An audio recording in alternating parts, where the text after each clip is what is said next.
কিরে তোকে এখন বাঁচাবে কে? পালা, পালাচ্ছিস না? পালা। সুলতান সুলতান দেওয়ার মাফ করে দে ভাই, দেওয়ার মাফ করে দে, আমার বাড়ি বউ বাচ্চা আছে ভাই, দেওয়ার মাফ করে দে ভাই, দেওয়ার মাফ করে দে ভাই। ছেড়ে দেবো? ওকে ছেড়ে দেবো? দাঁড়া, তোকে ছেড়ে দিচ্ছি।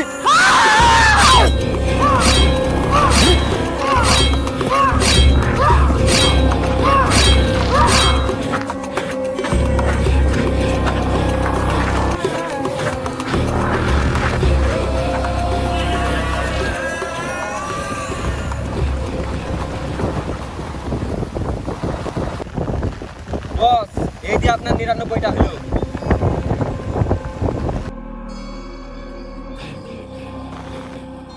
বস, একটা কথা বলতাম। কি কথা? হয়ে ফেল। পাড়ার লোকজন আমার অনেক ঘৃণা করে, প্রতিদিনই কোথাও না কোথাও লাশ পড়ে। আমার বউ আমার ছেড়ে চলে গিয়েছে, আমার বাপ আমার সাথে ঠিক মতন কথা বলে না। কেন সবাই তো ছেড়ে চলে যাচ্ছে কেন? কারণ বস, আমরা যে কাজগুলো করি এই কাজগুলো একেবারেই ভালো না, সবাই আমাদেরকে ঘৃণা করে। বস, আমরা এই কাজগুলো আর একদম করতে চাই না। কি বললি তোরা? আচ্ছা ঠিক আছে, তোরা যখন আর এই কাজ করতে চাস না, আমার তো জোর করবো না, কিন্তু শেষবারের মতো আমার একটা কাজ করে দিবি। জি বস, কি কাজ করতে হবে আপনি শুধু একবার বলেন। এই লাশটা আমার হে পানির ভিতরে একটু ফেলে দে। জি বস।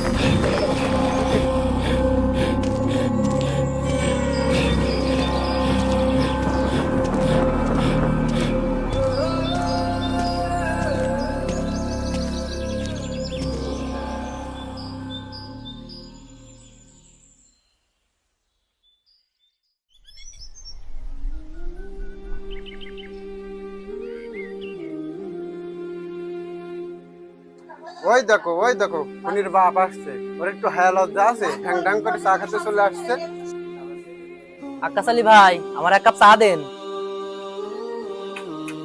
চা খাতি এসে খুনির বাপ। আগে বল, তোর ছেলে আর কয়জন রে খুন করবে? তোর ছেলের জন্যই আমাদের এই গ্রামটাই নষ্ট হয়ে গেল। উনির বাপে এখানে কি সুন্দর করে বসে রে, এই তোর লজ্জা করে না? এসব কথা আমার কাছে বলিস নে, আমি ওর কোনো কাজে সমর্থন করি নে। ওর মা নেই, আমি একা ওর সামলাতে পারি না। আরে থাম, তোকার মতন লোক এই গ্রামে থাকলে গ্রামেরই সমস্যা। শোনো সুলতানের বাপ, তোমরা যত যাই করো, খুব শীঘ্রই তোমাদের গ্রাম থেকে এক ঘুরে করে দেবো।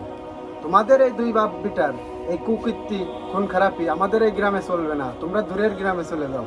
তোরা আমার যা বলবি বল, আমি তার কম চেষ্টা করিনি। সারা জীবন ওর জন্য আমার অপমান হতে হচ্ছে, কোথায় গিয়েও একটু শান্তি পাইনি। তুই আমার দোকানে চা খাতেই আসতে পারবি না, তুই এখান থেকে যা দিনই যা। এই তুই এখান থেকে যা দিনই যা, তুই এরপর থেকে এই দোকানে চা খেতে আসলে আমরা কেউ এখানে চা খেতে আসবো না, তুই যা দিনই যা।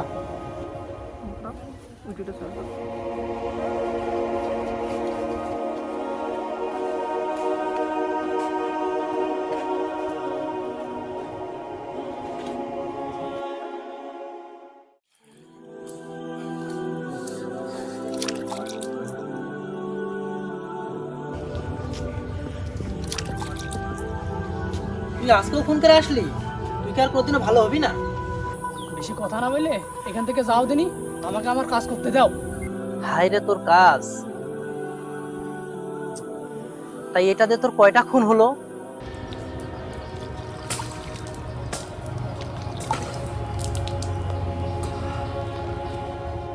এইটাতে ৯৯টা হইলো, আর একটা করলে ১০০টা বুঝে যাবে।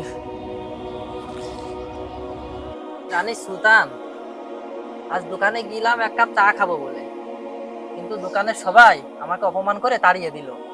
খুনির বাপের সাথে বসে কেউ নাকি চা খাবে না। কার এত বড় কলিজা, তোমাকে অপমান করে? ওর কলজে টেনে আমি বের করে ফেলে দেবো। দেখি, দাঁড়া।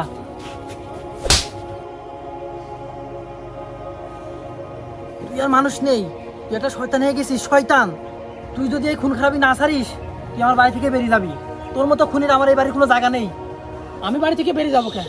তোর যদি এত সমস্যা হয়ে যায় তুই বাড়ি থেকে বেরিয়ে যা, আমাকে বলছিস কেন? আমি তোকে জন্ম দিয়েছি, তুই আমাকে জন্ম দিসনি। আমার আর তোর জন্য এভাবে অপমান অপদস্থতে ভালো লাগছে না। তো তুই কি চাস? মরতে চাস আমার হাতে? এই দা দিয়ে তোর গলাটা দুভাগ করে দিই, হ্যাঁ? খুন কর আমার তুই, তোর 100টা খুন আমার দিয়ে পূরণ হয়ে যাক। তোর মতো ছেলের বাপ হওয়া থেকে মরে যাওয়াই আমার অনেক ভালো। কি বললি তুই? তাহলে মর আমার হাতে।